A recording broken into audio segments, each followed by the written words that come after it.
കോഴിക്കോട് എലത്തൂരിൽ ഇന്ധനച്ചോർച്ചയുണ്ടായ പ്ലാന്റിന്റെ ലൈസൻസ് പുതുക്കാൻ Hindustan petroleum corporation limited നീക്കം തുടങ്ങി.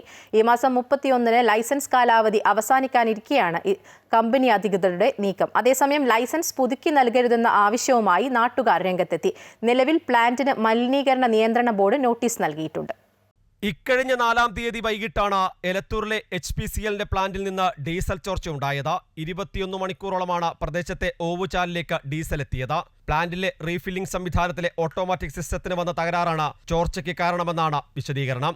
ഇതുമൂലം ഓവർഫ്ലോ ഉണ്ടാവുകയും തുടർന്നൊഴുകിയ ഡീസലാണ് ഓവുചാലിലേക്ക് എത്തുകയും ചെയ്തത്. എന്നാൽ ഓവർഫ്ലോ ഉണ്ടായ കാര്യം അധികൃതരോ ബന്ധപ്പെട്ട ചുമതലയുണ്ടായിരുന്നവരോ ആരും അറിഞ്ഞില്ല. നാട്ടുകാർ കണ്ടതിനു ശേഷമാണ് വിഷയം പ്ലാന്റിലെ അധികൃതരുടെ ശ്രദ്ധയിൽപ്പെട്ടത്. വലിയ അപകടത്തിൽ നിന്നാണ് പ്രദേശവാസികൾ തലനാരിഴയ്ക്ക് അന്ന് രക്ഷപ്പെട്ടത്. പിന്നീടുള്ള ദിവസങ്ങളിൽ വലിയ ശാരീരിക ബുദ്ധിമുട്ടുകളും എല്ലാവർക്കും ഉണ്ടായി.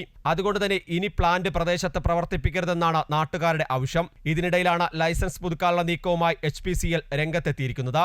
സാധാരണഗതിയിൽ ഓൺലൈനായി ലൈസൻസ് പുതുക്കിയെടുക്കാം. എന്നാൽ ഇപ്പോഴത്തെ പ്രത്യേക സാഹചര്യത്തിൽ ലൈസൻസ് പുതുക്കാൻ അനുവദിക്കരുതെന്ന് ജില്ലാ ഭരണകൂടത്തോട് നാട്ടുകാർ ആവശ്യപ്പെട്ടിട്ടുണ്ട്.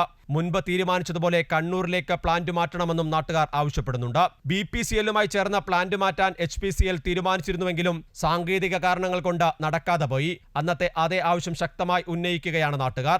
അതിനിടെ പ്ലാന്റിന് മലിനീകരണ നിയന്ത്രണ ബോർഡും കാരണം കാണിക്കൽ നോട്ടീസ് നൽകിയിട്ടുണ്ട്. എലത്തൂർ വാർഡ് കൗൺസിലിന്റെ പരാതിയിൽ കമ്പനിക്കെതിരെ എലത്തൂർ പോലീസും കേസ് രജിസ്റ്റർ ചെയ്തു.